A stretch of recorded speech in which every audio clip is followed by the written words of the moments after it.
It's your daily dose of Donna. Welcome to the show. Today is Tuesday, March 11th. I hope everyone is doing phenomenal on this rainy, cold, gloomy day here in Los Angeles. We have a few days of rain ahead of us here in LA. What about where you guys live?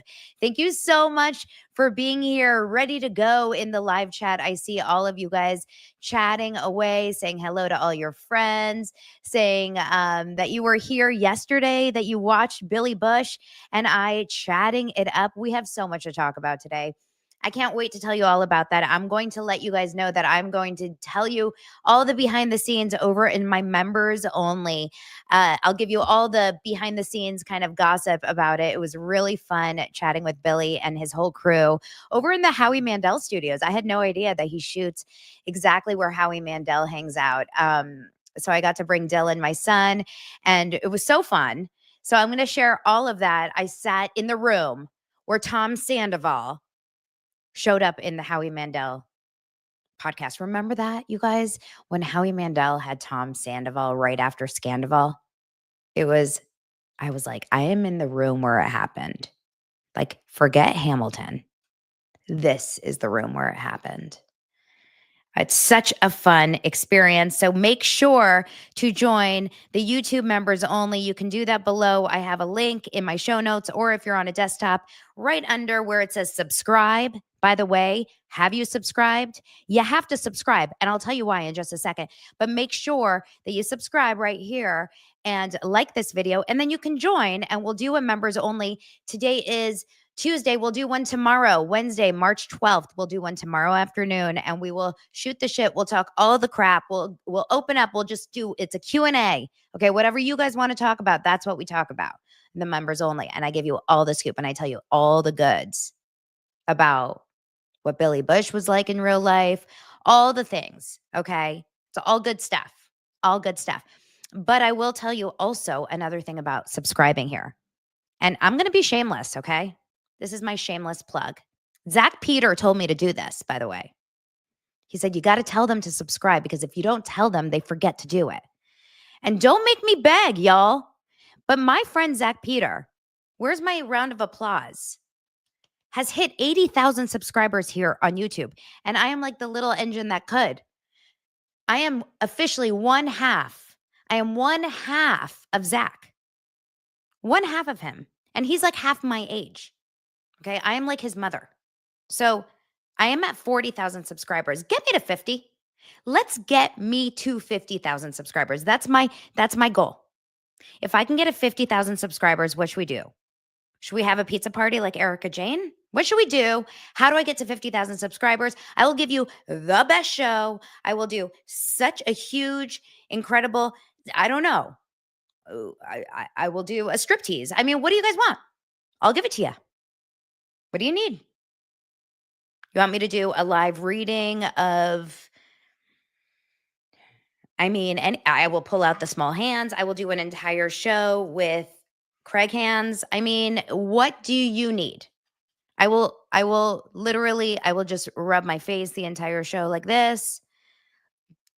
Do anything. Yes, I will kiss Lance with teeth. I will bite his lips. I'll do it all. Okay. Get me to 50. That Operation Get Donna to 50. Got it? Thank you so much. Make sure to subscribe. Now, also, if you are listening to the audio version, make sure to give a review and rating, and that helps the show as well. And you guys have been doing so phenomenal at that. So thank you so much for all of that love. I really do appreciate it. Seriously appreciate everything. And I can't tell you enough how much it means to me that you guys are showing the love. I will also shout to Zach. Make sure to go to Zach Peter's show this morning. Now, Zach, let me tell you something. Jen says, aren't you only 43? That's not old enough to be Zach's mother. Well, listen, in some countries it is. Okay. Actually, how old is Zach? I always think Zach is like 22. How old is Zach Peter? You know what? Zach is probably lying to the public. I bet he is. How old is Zach? We need to find out. Does anyone know? Does anyone know how old Zach Peter is? I think he's lying. Zach was Zactivated this morning. And I will shout for all of you guys to go to Zach Peters' show this morning because he spoke for both of us. He was my mouthpiece. I got him Zactivated, by the way. That was my fault. Sorry. If you guys want a good show. I'll tell you, I called Zach this morning. Well, I text him. We always text at like 5 a.m. We're both early risers. And even though I went out, I had a good star sighting last night. You guys want to hear it? Okay. Donna, ADHD. Donna, ADHD. Donna the butt. Donna the butt. Donna the butt. Okay. Let me start. I will start by telling you about Zach, but I went out late last night. I came home, like, when I say late, I came home at 9:30, but that's late for me because then I went to bed late, went to bed after 11. By the time I, chilled out, whatever, I'll tell you about that in just a moment. But I did not sleep a lot, was up early this morning, and I saw a DM from my girl. Her name's Rachel. She's probably in the live chat, maybe not, but she sent me a DM and she got me fired up because she said that there's someone in this space who is talking as, let's just call him the Brandon Sklenar. Let's do that. He's like the Brandon Sklenar of this world, right? The friend to everyone is a friend to no one, right? And by that, and I'm being really vague, okay? I'm being very vague. I said, what do you mean? When I was confused a little bit. And then they said, well, they had this person on a podcast. So I went to go look and I listened. I didn't listen because I can't, but I read a portion of the transcript. And I was so just like, is this play about us? You know that moment when you're like, is this play about us? So I truly, Rachel goes, it's me. I'm here. She is here. I love you. So, when you know someone's kind of talking about you, but they don't say your name, but you're like, they're talking about us. So I'm like, Zach, read this. Zach. He's not responding. I'm like, it's 6 a.m. What are you doing? You're on your phone. He doesn't respond. He goes, what? I am working out. What do you want from me? I'm running a 5-minute mile. I said, okay, show off. I didn't ask for your stats. I just want you to get activated with me. I said, I'm dropping my kids off at the bus at 7:10 and then I'm calling you. I call him and I proceed. Every time I'm on the phone with Zach, I end up walking 5,000 steps. You know those people when you're on the phone with, you're like, you get really fired up. So I'm walking around the house. I'm cleaning, stress cleaning, putting stuff away in all the dishes and the clothes and the stuff. And I'm like, I can't believe that person said this and this and this. And we were talking about the fact that there seems to be a little bit of anger coming from certain creators who are frustrated that creators like Zach and I are covering this case tremendously. And in fact, I've talked about this a little bit before, that I'm getting anger from listeners of mine who don't like that I'm covering this case, because they want me to go back to covering Real Housewives every day. They want me to go back to covering, Southern Charm every day or whatever. And I've tried to explain that it's not that I am, intentionally ignoring those things. I am covering this because this is of interest to me. This is actually like fascinating to me. And I'm going with where my interest lies. Like I am truly interested in this. This is like truly interesting to me, whereas I can't stay awake for an episode of Southern Charm. I truly cannot stay awake for it. Like I find it boring. Now, there are some stories in the Bravo landscape that I find interesting. I found the Paige and Craig story fascinating. I covered that. I find the Kyle Cook and Craig Spritz Wars fascinating. I covered that. I cover, today I'm going to tell you guys a few Bravo stories. I want to talk about The Valley season 2. I definitely want to talk about this one thing that Crystal Mingkoff said on her podcast about Kyle Richards. I'm going to share with that with you. And then there's a few other things that I want to talk about. I want to talk about Wendy Williams. I want to talk about Britney Spears. Like there's a few other things I want to talk about, but I always cover what's interesting to me. Remember, a lot of you guys found me when I started covering Jeff Lewis and Heather McDonald. No one was covering that in the Bravo sphere. But I want to tell you guys something. The other day when Tamra Judge threatened to quit OC, which I don't think she's actually going to quit. If you guys know Tamra, I think she's just taking a little bit of a mental health break. But the other day when she threatened to quit, and she posted that pink story, and I told my friend Molly Dare that I was out with last night, which I'm going to get back to, my star sighting. But the other day when she covered that, when she posted that pink Instagram story, I am not being sarcastic. Truthfully, within 5 seconds, I was laying on my couch watching Paradise, best show right now that I'm so into with Lance. If you guys are watching it on Hulu, don't spoil it. We're only on episode 5. So good. And I was watching TV. Tamra posted on her stories. I don't see it, but I see it on someone else's Instagram post. And within 5 seconds, I'm scrolling Instagram, and I'm not joking. It's as if there's a social initiative for everyone to post a pink square on their feed. You know, like Black Lives Matter, where everyone posted a black square, or like what I was hoping for the Bibas family when everyone was posting an orange square. It was the craziest thing. Within 5 minutes, 5,000 people were posting Tamra's story on their feed. So the problem with posting Bravo content is that it's oversaturated. Everyone posts Bravo content. So if I just posted Bravo content, guess what? I would be one of the thousands doing it. It's not important enough. It's not special enough, and it doesn't stand out. I would rather do something that stands out and is a little more interesting to me and is niche. And that's what I do, why I do what I do. So that's why it's Daily Dose of Donna and it's not Daily Dose of Bravo. I'm not a Bravo tied creator. So like, that's what Zach was saying. It's like, we do our own thing. We've done our own thing from the beginning. We'll continue to do our own thing after this. And that's that. It ends with Donna. Okay. It ends with Zach and Donna. And we will continue whether or not this case goes on. And trust me, we will be on stage together, the two of us, at some point very soon. And we will be offending multiple people in the audience, I'm sure. So good luck with that. So, okay. Last night, Molly Dare, who runs the channel Polarize with Molly Dare, I've been on her show a couple times. She's phenomenal. She's a great friend of mine. She is just a wonderful person to know. She's here in LA with her daughter, visiting colleges. And so Dylan, my son, and I went out and we went over the hill. We were big, like, this is a big night out here in LA. We went over the hill from Sherman Oaks over to Sunset Boulevard, and we went to the Tower Bar, which is at the Sunset Tower Hotel. It's a fun little, beautiful restaurant, and had dinner with her. And when we walked in, bam, David Spade right there staring at us. Eye contact with David Spade. And what I wanted to do, how I wanted to go right over to him and be like, can we talk about Ryan Reynolds and Blake Lively?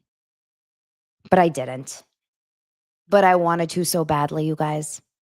I wanted to so badly because David Spade, remember, I just covered him. I just covered him here on the show, talking about how he and Dana Carvey talked about Lorne Michaels and the Blake Lively and Ryan Reynolds story. But I'm telling you, if you guys ever go to Tower Bar in Los Angeles, on any given night, you will see a celebrity. Now, note to self, you cannot take a picture there. No pictures allowed, just like Soho House. You're not allowed to take a picture, so there's no like celebrity stalking. But go to Tower Bar if you're ever in Los Angeles, sit at the bar or sit at any table, sit staring out, and you will see a celebrity. There are multiple celebrities there at all times. And even if you don't recognize someone, you know someone there is famous. Like, it's people that you're like, I saw them on a TV show. It's those kinds of people, right? It was a fun little vibe. Good food, good drinks, good company, good times. All around. All around. Okay, let's get into the show. For Dosers Live in August, this is a really good moment to say when you come to Los Angeles in August for Dosers Live, August 23rd. If you want to know more information, go to dailydosepod.com/Dosers Live. The link should be below in my show notes, and you can get more information to get information on how to hang out with the Dosers here in Los Angeles. It will not be at Tower Bar because I can't even afford to pay for your valet. But, you know, you can go on your own. We can do a GoFundMe for the dosers to go to Tower Bar. All right, let's get into the show because I've got so many stories to hit up today, including a really great tip off from someone who was at the premiere. And I just got this morning. I wasn't even going to talk about Blake Lively that much because I'm kind of, I only talk about it when it's important. But I did get a really great tip off from someone who wants to stay anonymous, but she was at the premiere and she actually sent me a bunch of really great notes, including videos of the entire panel of the question and answer with some timestamps. And I think it will be interesting to read and look into it with her notes. So I haven't been able to watch the entire videos because they just came through right before the show. So we're going to do this together. We're going to live read together and have fun with it together. Before I get into it, I do want to remind you that this episode of Daily Dose of Donna is brought to you by Alloy Women's Health. Aging can be, let's put it plainly, pretty crappy. Problems sleeping, hot flashes, brain fog, weight gain, and decreased libido can hit us pretty hard. Menopause is inevitable, but it's also treatable. I just found out that almost half of women went 3+ years before seeking relief from menopause or perimenopausal symptoms.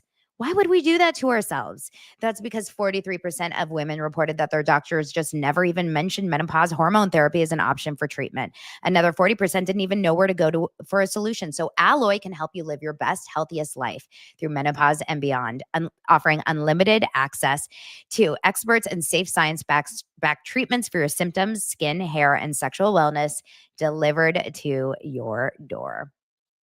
Everything is done online from the comfort of your home. Alloy is fast, accessible, and their treatments actually work. First, you complete your intake. Alloy solutions are available by prescription. Then you design your treatment plan with a physician. You work with a menopause-trained physician to finalize a personalized treatment plan tailored to your specific needs, and then you get your 3-month supply. Once approved, Alloy ships your prescription directly to your door with automatic refills. Finally, I cannot recommend Alloy enough. Like I said, I use their cream. I use like an estrogen cream and these pills that helped with my testosterone, DEA, I believe they were called. And I want to remember before I tell you exactly. I cannot recommend it enough. Join the 95% of women who tried Alloy and saw relief. In the first 2 weeks, head to myalloy.com/dailydose. To tell them all about your symptoms, and you'll get a fully customized treatment plan. And you'll get $20 off your first order today. Head to myalloy.com/dailydose and enter code dailydose to get $20 off your first order. Thank you, Alloy.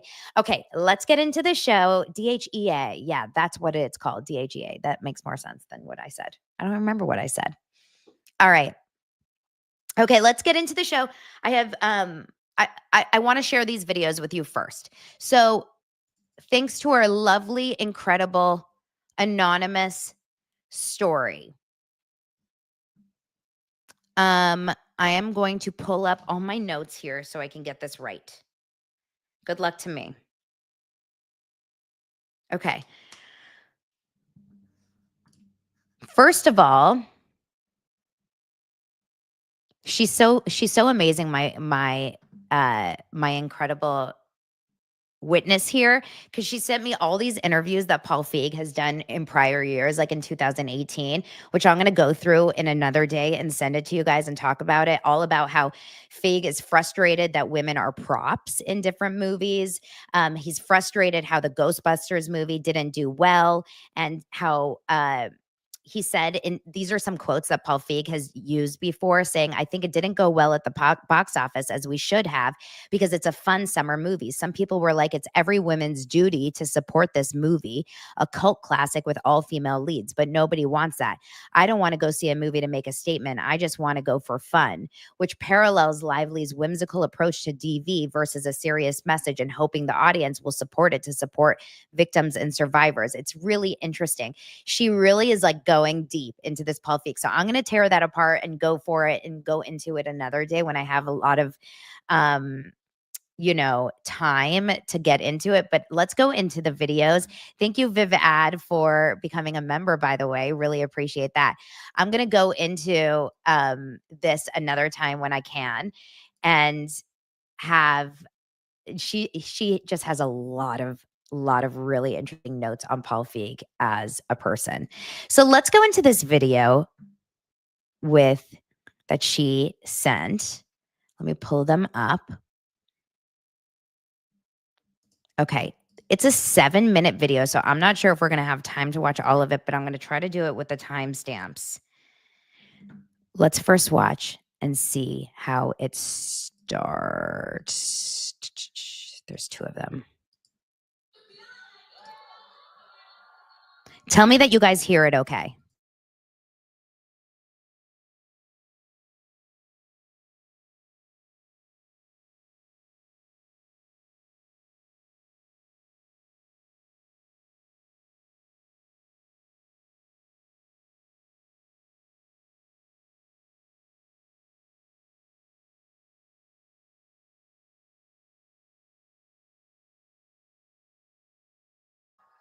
You guys can't hear it?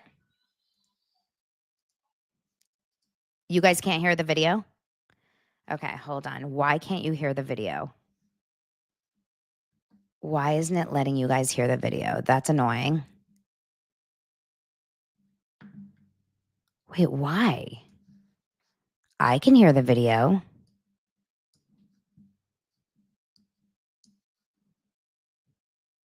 Huh.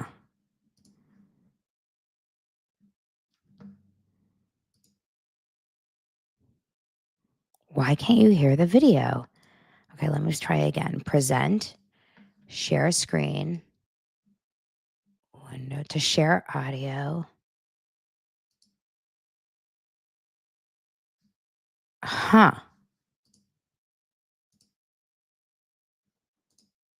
Okay.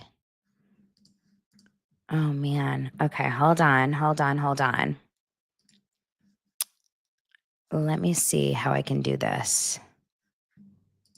Oh, my God. Is it not going to let me do it?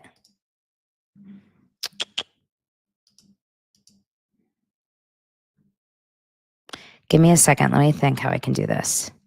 What if I do it in my Photos app? Let me see. I'm trying to live be a techie here because I'm trying to show it to you on QuickTime and it's not letting me, but I wonder if I can show you via my, give me a second, you guys. If not, I will have to show it to you a different way, but I don't want to show it to you a different way. Donna C. Robin's comment. Robin, hit the bottom of the top where it says for musicians on. The button at the top.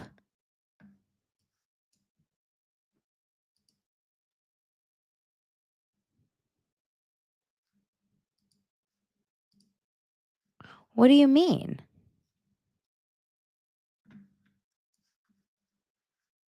No, it's a StreamYard issue. It's a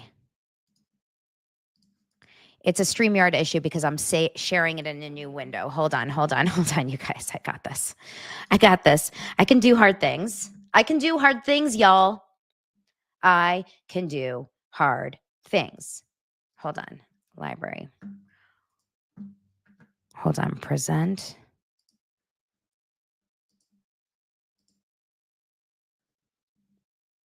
Okay, I have another idea.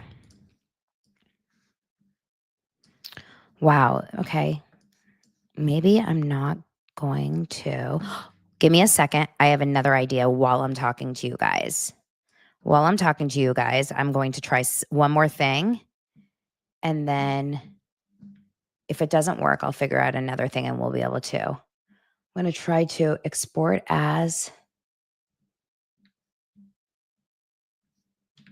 share, add to photos.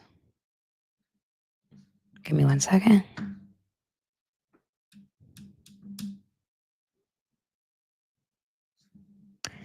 Add to photos.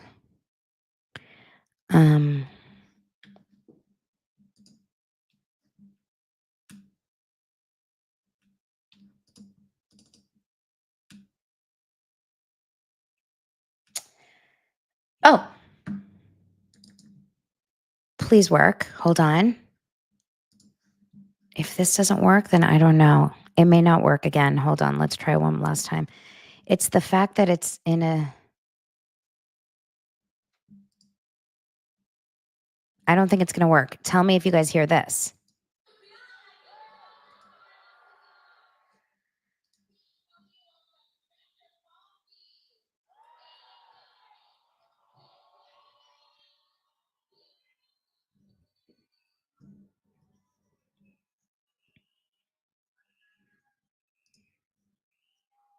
Okay, you guys hear that.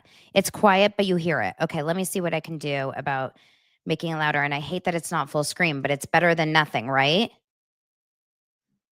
Okay, let me see if I can make it a little bit bigger.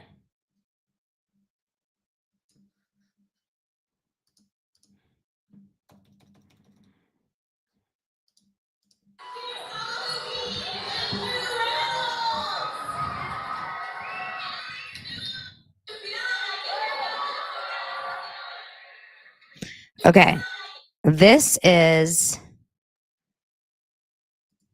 Yes. Okay, there we go. Let's start over. Let's do it.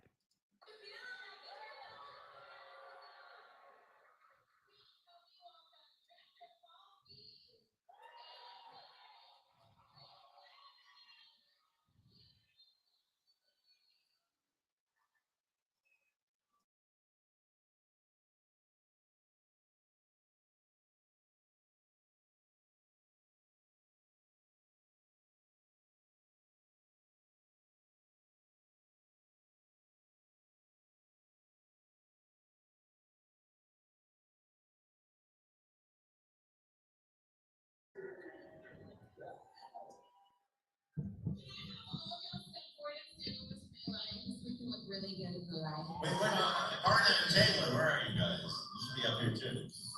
All right, little kid up here. You guys can't hear this? Thanks, everybody. So much fun. Awesome. Okay, so in the beginning we discussed about you brought up how this was the first people you come to direct it for us. I know people are always, dubious, and we were like, look, we wouldn't be playing this movie. It wasn't amazing. What made you want to revisit these characters, and how did you decide they should get glamorous and pretty? Well, I mean, these characters are so much fun. I don't like. I've always shied away from doing the sequel, maybe because I think they're really terrible. I haven't seen my sequels that I like, but I love these characters so much. I just felt like they had something to revisit. Then the first Civil Favor was really finding a bigger audience all the time on streaming, and it just felt like maybe people want to see that. But then there was a lot of pressure to kind of come up with the right story. And I'd always been obsessed with this wedding in Capri. Giovanna Battaglia, who was the Vogue editor, editor of Vogue Paris or whatever, got married there to some really rich guy. So actually where they got married at that point, that's exactly how I just recreated. Okay, so I'm putting the microphone close to the computer to kind of help the sound. So hopefully you guys hear me right now. Let me know in the comments if you guys can hear. I'm going to push exactly to where Anna Kendrick talks. I'm going to fast forward to a couple moments because I want you guys to hear a couple things specifically that happen. There's a moment where Anna talks coming back to the set and her character. Here. Josephine is here too, who plays Miles. Where's Not dead yet. Not well, that's how we do. Sounds like another sequel. Anna, can you talk a little bit about what it was like to get back into the iconic Stephanie's, shoes? Sure. I mean, yeah. Well, I remember early on asking our costume designer Renee, Stephanie is, as the kids say, addicted to not serving. So I was like, can I just be not very well dressed but comfortable? So I was really excited to play Stephanie, but in sneakers. So that was exciting. I love that. And Blake, tell us about getting back into the legendary mindset of Emily. Well, I love this character so much. It's probably my favorite character I've ever been fortunate enough to play. And so when Paul asked us to come back, I was so excited. And I was really nervous on the first one because we didn't know if we were making a drama or a comedy. And we asked Paul, he said yes, which is not really an answer to the question. But it worked out. So I was like, okay, no nerves. I know what I'm doing this time. And then right before we started shooting, he said, I have like a little bit of a curveball idea, which I'm not going to say what it was because, you know, we don't want to give away anything. But it definitely, you know, upped the ante. It was very uncomfortable to watch in this theater. People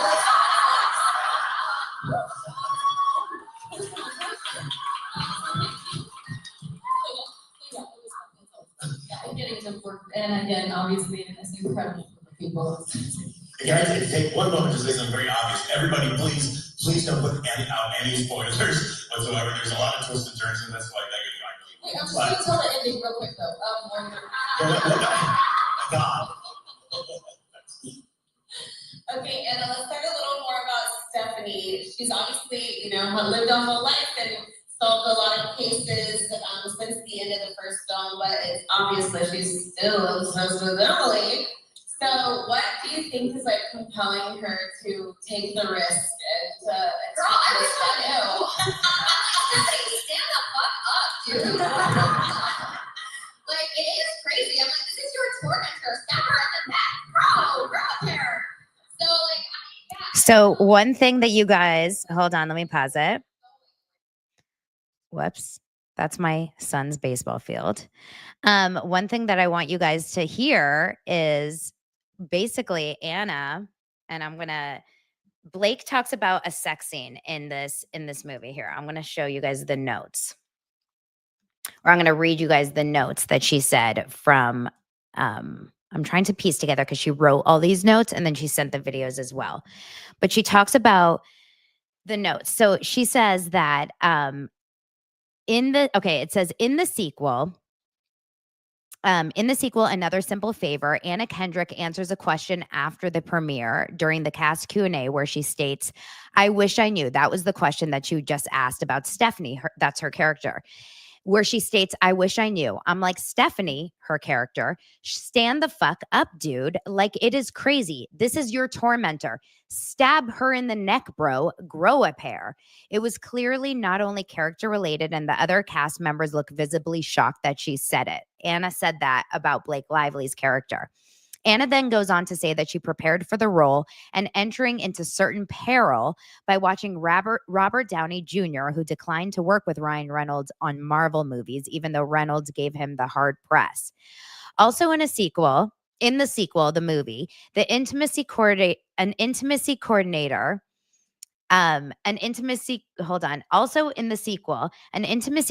wasn't needed for a sex scene because Blake has sex with herself.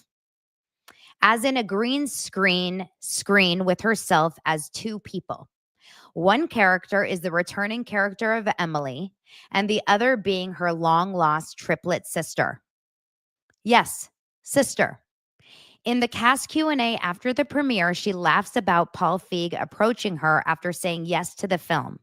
Remember, she doesn't like a change in scripted sex scenes, per her complaint versus Baldoni. And Paul pitches this crazy idea. She states it was uncomfortable to watch alongside everyone at the theater. If Blake finds this change of pre-written sex scenes acceptable, with the storyline of an incestuous interaction, why was Justin Baldoni's suggestion that a man and a woman reaching a sexual climax in unison on their wedding night an outrageous request? Wait, guys. Blake Lively has sex with her sister in the movie. Herself, playing her sister.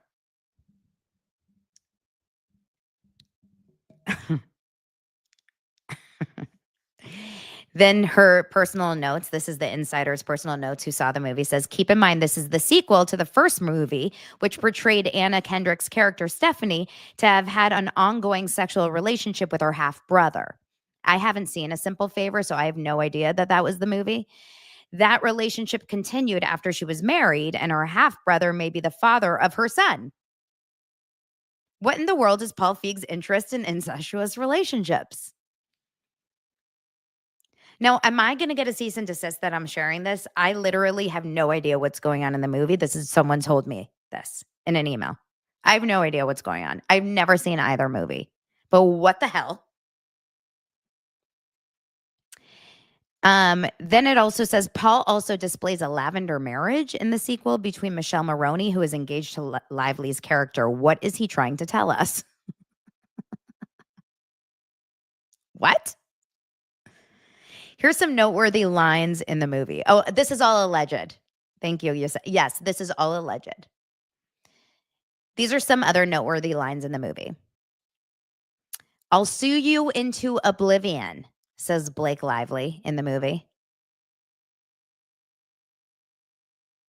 Did you hear?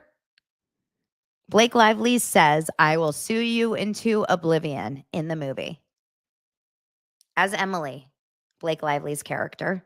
This is an exact quote from Brian Friedman in the Baldoni versus Lively lawsuit.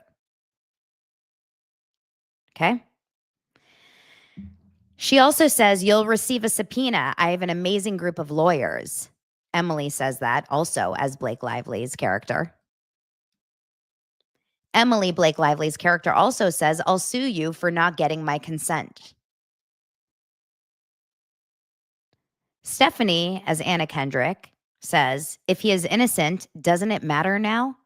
To which Emily, Blake Lively's character, shrugs and smirks as if to reply that the loss of an innocent man's reputation was collateral damage.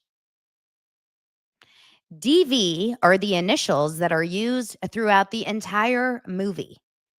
Perhaps she wouldn't talk DV at the It Ends With Us promotions because that was a major character in the next movie she would promote. What did she do to you is a quote in the movie. Oh, you know, her usual emotional blackmail, lawsuit, and threatening my livelihood, said Stephanie, played by Anna Kendrick. Did she respond the same on the red carpet premiere when asked, how is it be back working with Blake? Oh, you know, said Anna. Another thing that this source said, the florals are a central design theme both for the set and costume decor. She used the same designer that she wore at the It Ends With Us premiere, Tamra Ralph, because It Ends With Us was filmed first, then Another Simple Favor, followed by the premiere of It Ends With Us. It is noticeable that she enjoyed the florals from Another Simple Favor or wanted to attach the fan base for the two films. She does this through the use of Tamra Ralph gowns. The floral theme and these gowns truly only fit Another Simple Favor and should not have been marketed towards the It Ends With Us promotions. Interesting Blake versus Baldoni facts. I have not read this yet. Blake comments on finding a shoe named Cross Blake. She said it's kind of like finding your porn star name. Yet in her complaints about Baldoni discussing a previous porn addiction, she states that she has never watched porn.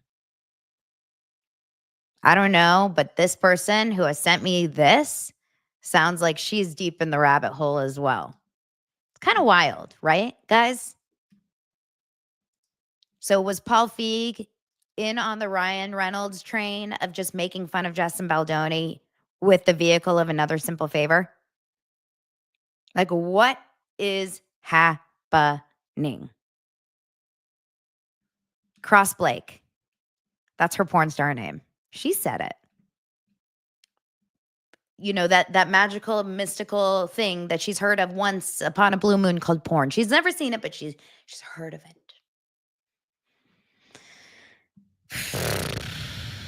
Unreal. So thanks for sticking with me through that crazy,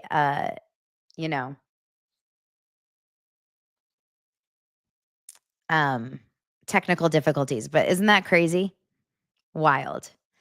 There's more to it. We'll get into it another day. It just never ends. It never ends. All right, let's move on to the next story. You guys,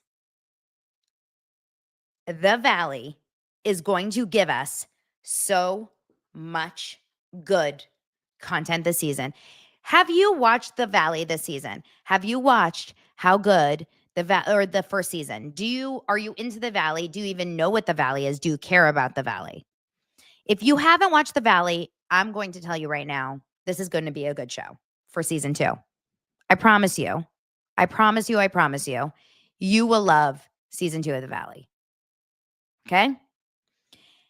I'm going to make you guys watch the trailer and we are going to cross our fingers, hope to die, stick a needle in my eye Isn't that what the kids say these days? That we are not going to get some sort of, infringement from YouTube about this, because this is the trailer that cannot be beat.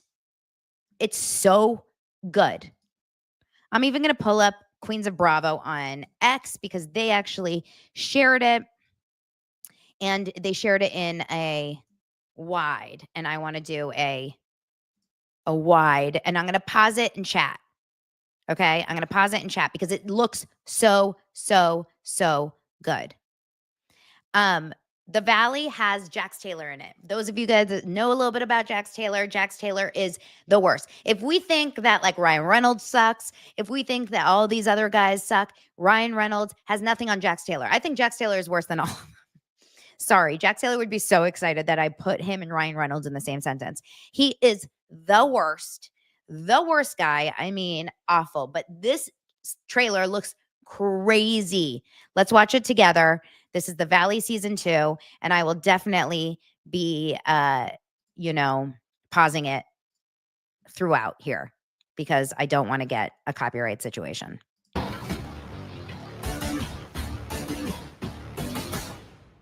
This season on The Valley. Hey, baby. Yeah. What the Will you be the catch of my lifetime, maybe? Who would have thought Kristen and Luke have the best relationship out of all? Kristen and Luke finally get engaged. We know about that on a boat. By the way, that reminds me, have you guys watched or listened to Kristen Doty and Brittany Cartwright speak about Jax Taylor over on the podcast When Reality Hits? They dog so hard on Jax Taylor. You guys have to go and listen to it. It's so, so good. You must. It's very annoying because throughout the entire podcast, Kristen's doing some psycho thing with her microphone. I don't know if she's wearing 18 necklaces that keep knocking into it. It makes me crazy. You have to try to push through, or at least just read the transcript. It's so good, but it's really dark. If you were raised in a toxic home or a home of fighting and stuff, it's really tough to listen to because it may bring up a lot of negative feelings for you, but you must listen to it. And now Brittany Cartwright is taking over the podcast. It's no longer Jax's podcast. It's just going to be Brittany Cartwright. So it's going to be so good, but it's a really good listen. Let's keep going. So Kristen and Luke get engaged. That's awesome.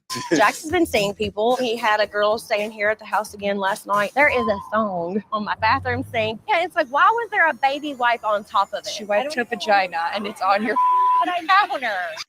Okay. Can we just take a moment for Brittany? There is a thong on my bathroom counter. I mean, I can't do it, you guys. How do you do thong? There's a thong on my bathroom counter.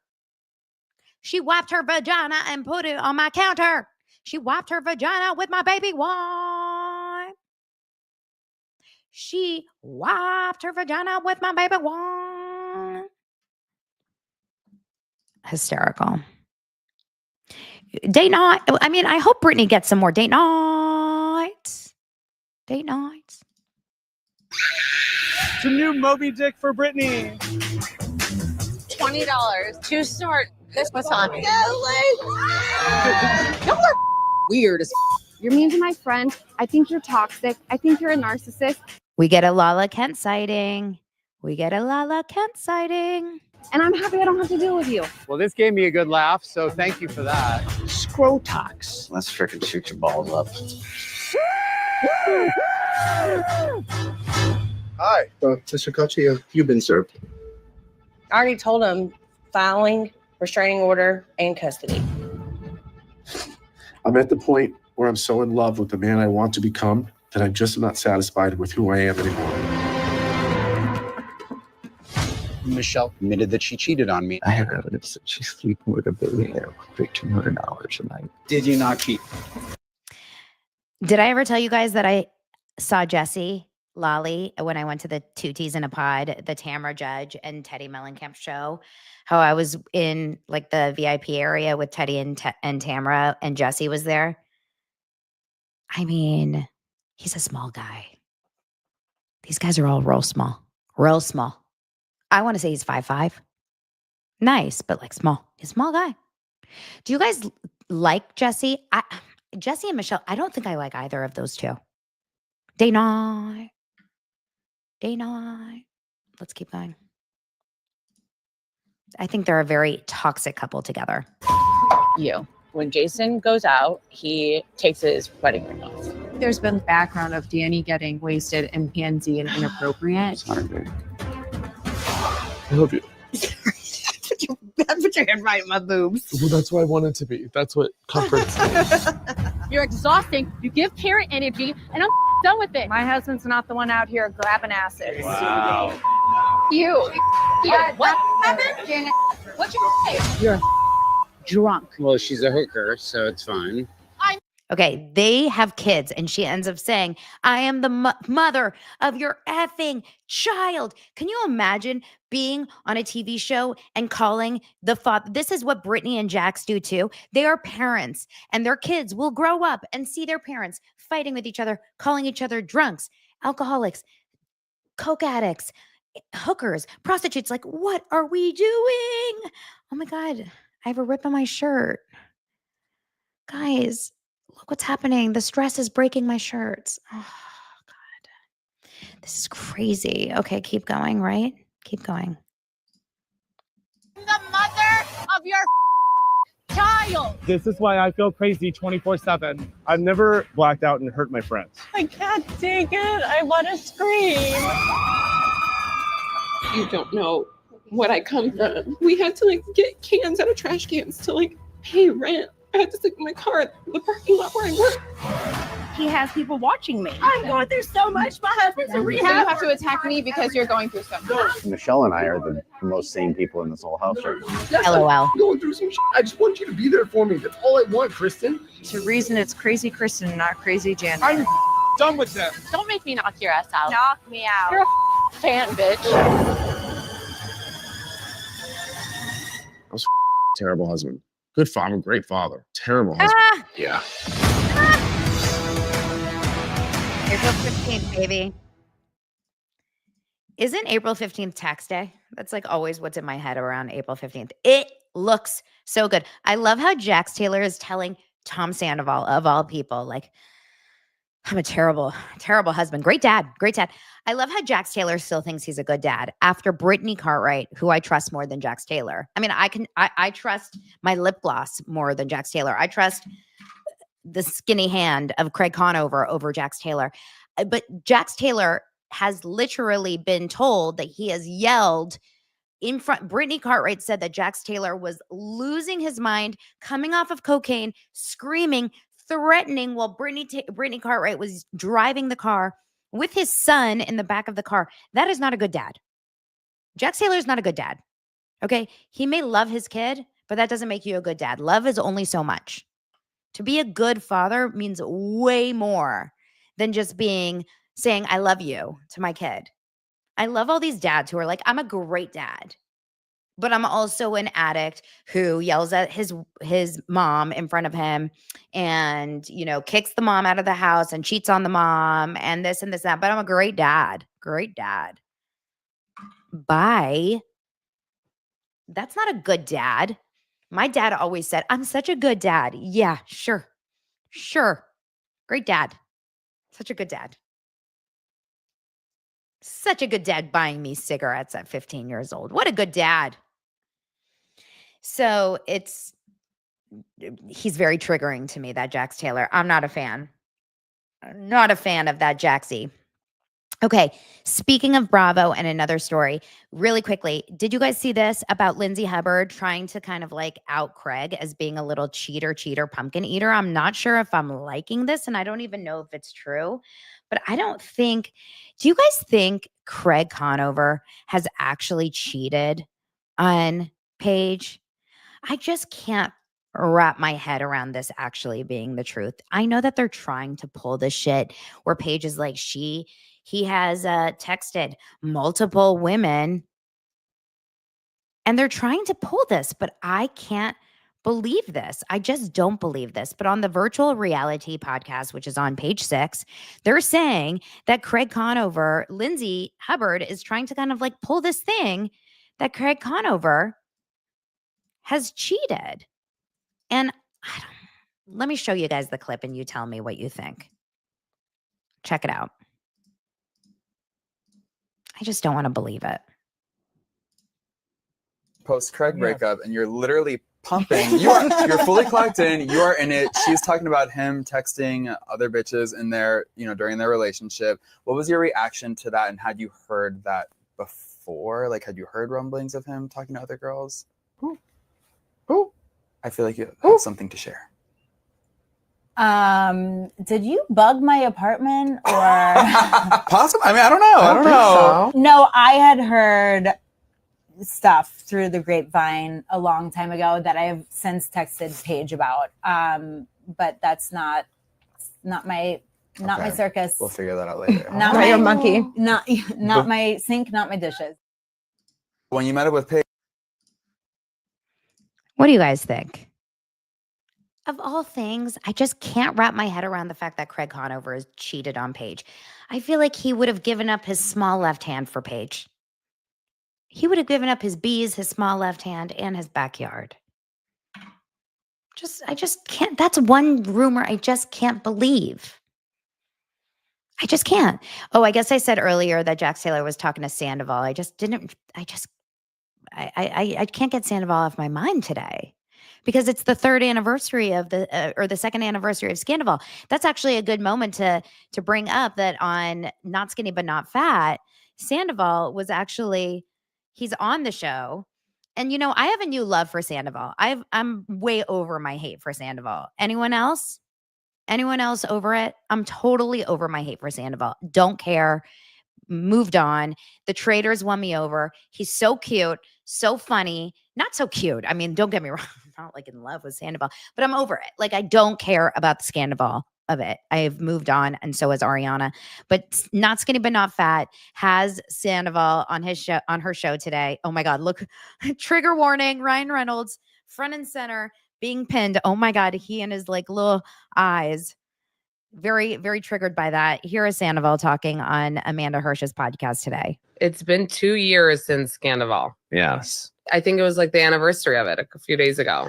Feel like Happy 2 anniversary. years? I have people that have like dedicated the last 2 years, like just of hating me. Yeah. Let's talk about how Traitors came up. Did you think about it in this like strategic way? Like, this might help me. This won't be about that. This will be about just playing a game. Or were you just excited? I think I was just more excited to be on the show. Let me read you some comments on TikTok in case you are ignoring them. Hate to admit it, but when I saw them kill Sandoval, I stopped watching. I need to rewatch VPR to remember who the villain is. It's Tom, but I can't remember after this redemption arc. Then somebody said he's so damn delusional, and somebody else said we love a Delulu kink. These are the fucking vibes right now. How does that feel? No, it feels great. I mean, look, whether they're laughing with me or at me, I'm just glad that they're laughing. Yeah. And I love that. It's been 2 years since Sandoval. Give the guy a little bit of slack. I mean, geez, he cheated. It's like, God, there's so many worse things people have done in this world. Jax Taylor deserves more hate than Tom Sandoval. Truthfully, he got too much punishment for the crime. It was at the prime time of hate 2 years ago for the cheating. Like, I stand by the fact that Tom Sandoval deserves a break. It's enough. It's enough. Like, let's move over, right? And that's all. Like, and it doesn't mean that Ariana did anything wrong or she didn't deserve all the great stuff. She did great too. Like, everything's good. Everyone should just move on.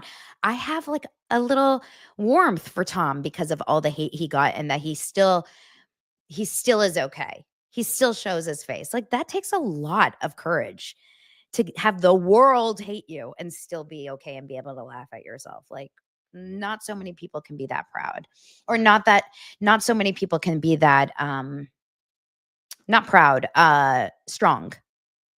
Like, many people can end their lives over that kind of hate. You know what I mean? Or worse. So I don't know if there's worse over ending your life, but you know what I mean. Okay, I want to show you guys this other story that I think is really, really interesting. And well, it's not really interesting, but just the fakery of housewives and all the bullshit. This is Crystal Mingkoff on her podcast talking about Kyle Richards. I have a feeling, well, I don't have a feeling. Crystal Mingkoff and Kyle Richards don't get along. It's very obvious. I don't think they have ever gotten along. Now, look, I have a lot of people in my personal life who know both Kyle and a lot of people in my personal life who know Crystal, like many, many mutual friends of both. And I've heard from both of those people who know both of those people who say they are both very fake. I also have people in both of my people in my life that know both of them who love them dearly. So I guess it comes down to who you ask, right? It comes down to who you ask. But that being said, this is an interesting article. What do you think? Or not an article. This is an interesting sound clip from their podcast. And I took it from Bravo Snarkside. This is where it popped up on my feed. They clipped it from Crystal and Cynthia's podcast, Humble Brag. Here it is. About it. If cameras weren't rolling, it wouldn't be a thing. Because I noticed 100% it wouldn't be a thing. Several times they are a little different off camera. By the way, this is with Denise Richards. They're talking about the fake fights on Real Houses of Beverly Hills. I'm sure, Right. and you're. Yeah. Yes. Sometimes some of them are different off They camera. put a lot on it. Yeah, But when and the cameras so- go on, you're like, okay, so this is what's happening. Then when the camera's off, they're like, hey, who wants to go have margaritas now? You're But like, it's like, what the hell? You just like But totally from ripped me my- a new one. No, I don't want a margarita with you. I'm going to just say, I had that with Kyle. We had this scene and she was like, I think you're manipulative. And I'm like, what? I was so scared. I wasn't ready. Where were you guys at when she did this one? Like physically at? Like, no. This is really, your were you on a first trip? Oh or no, were you, it was just two of us and we were up at the Glen Center and it was. Were you filming or was we were this filming. off camera? Oh no, we were filming. Okay. We were filming. And did you think you had an issue with her before that scene? Or I did you knew we had to think- talk about, it was about Sutton or something like that. It was because I wasn't fighting with Kyle. I was fighting with Yeah. someone else and she was like probably defending her and trying to get stuff out of me. But I knew we had to talk about it, but I didn't think she was like going to come for me. And then I'm like so scared about the whole, because I don't want to fight I just want to fight ever. And then we walk out, you take off your mics and she's like, oh my God, are you going to go to Paris this night? And I was like, I was like, what is happening? Like she was so nice and bubbly all of a sudden.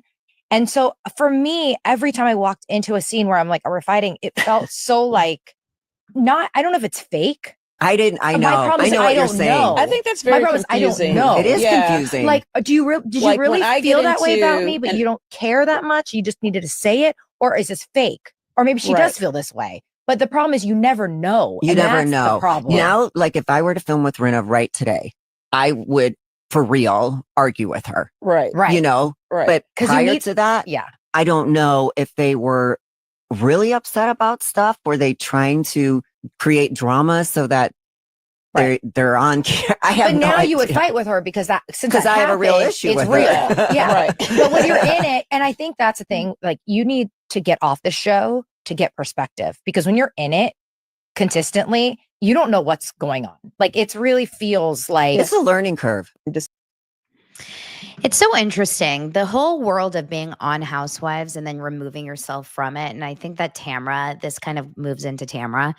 I think it's once you're in those worlds, it kind of reminds me of like creator drama.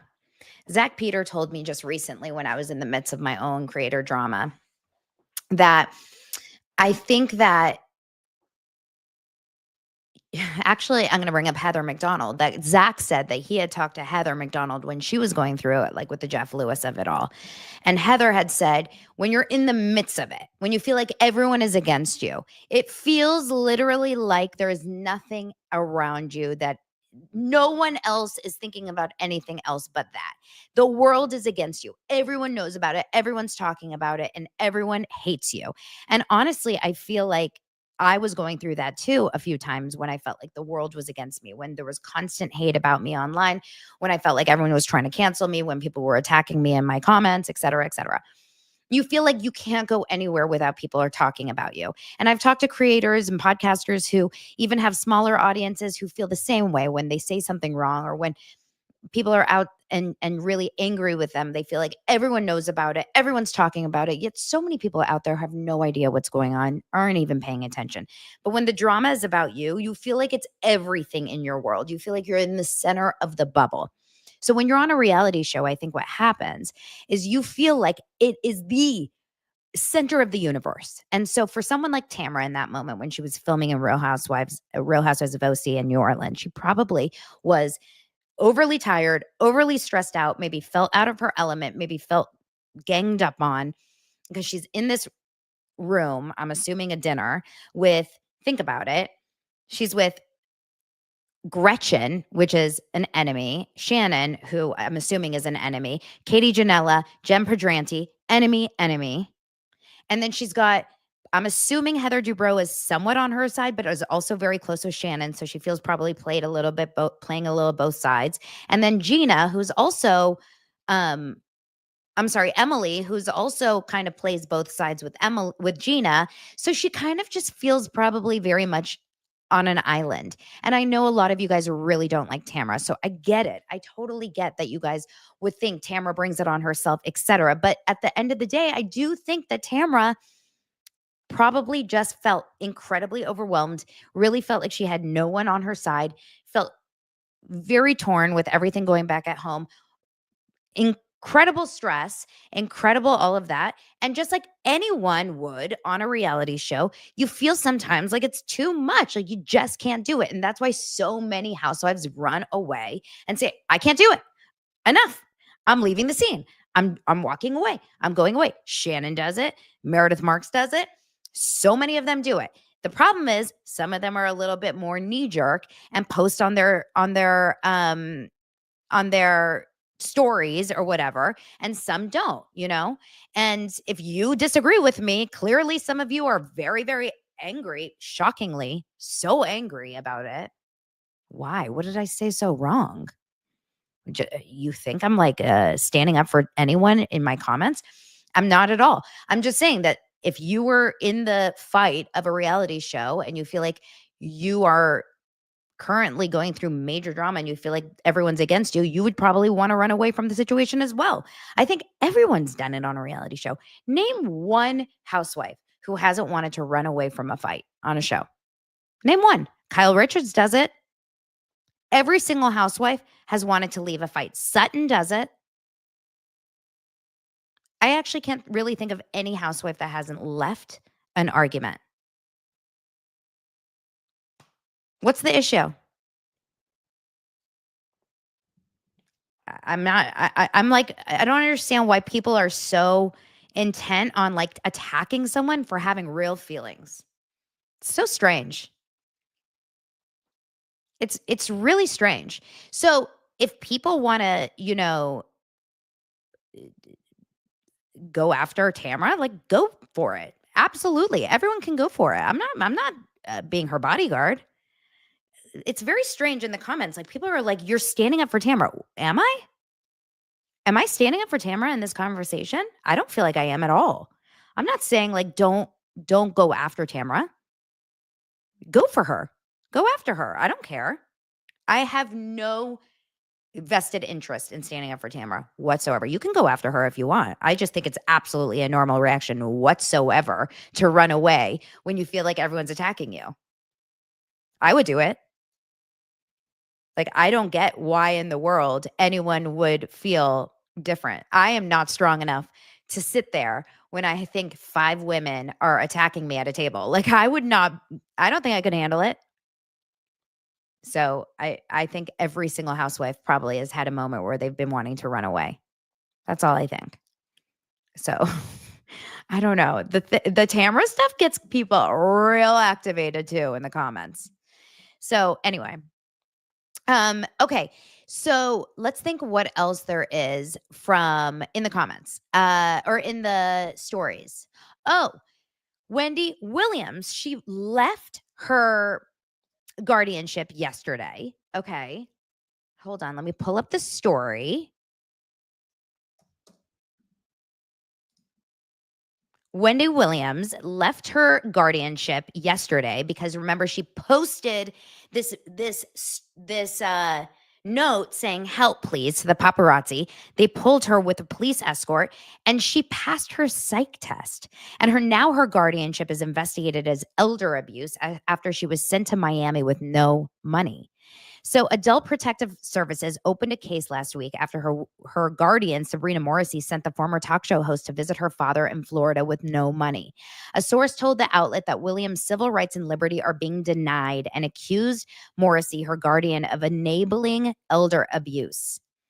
This is such a messy story, you guys. The guardian gave her a credit card with no funds when she went to Miami.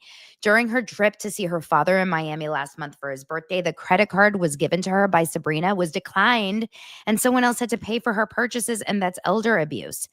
The guardian is spending all her money hiring lawyers to defend herself and squandering Wendy's money on legal fees. What's going on here? So yesterday she did that wellness check after the photographer received the note. She was examined by a psychiatrist and was declared that her mental capacity is fully intact. This is just wild. So she is cognitively totally fine. She's supposed to be on The View tomorrow. That's the story. And let's see what happens. I think she's going to come out of guardianship. That's my guess. I don't know what you guys think, but I think that that's my guess at the end of the day. And we'll see. What do you guys think? What do you think is going to end up with Wendy? Meanwhile, Britney Spears, I don't really want to put them in the same category here, but guys, I don't think it's looking good with Britney Spears right now. Did you guys see this video that TMZ posted with her and her son? It was real awkward, really, really, really strange. Should I share it with you guys? It really made me uncomfortable. And let's show it. Let's show it. Me and my team of producers here. I don't know what's going on, but it felt very uncomfortable to watch. She's talking about her son, who's now over 18, and he is incredible at piano. And I want to point out that he's very talented. It's the beginning of the video that is very uncomfortable to watch. Something is going on there. This is from TMZ's Instagram. Okay, his name is Jaden, is her son. I swear I thought it was Justin Bieber. Let's watch it together. Well, that was really good. Ah! My son just played. Oh my God! I felt it in my bones and my heart and my lungs and my ass and my throat and I'm scared. Yes, sir. Yes, sir. Hello. Whoa. Oh shit! Oh God. Oh my God.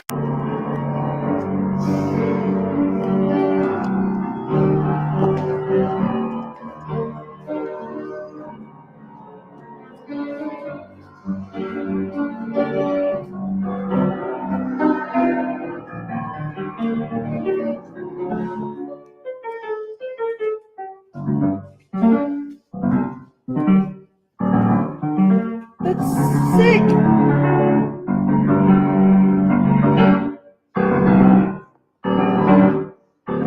Jesus. That's sick.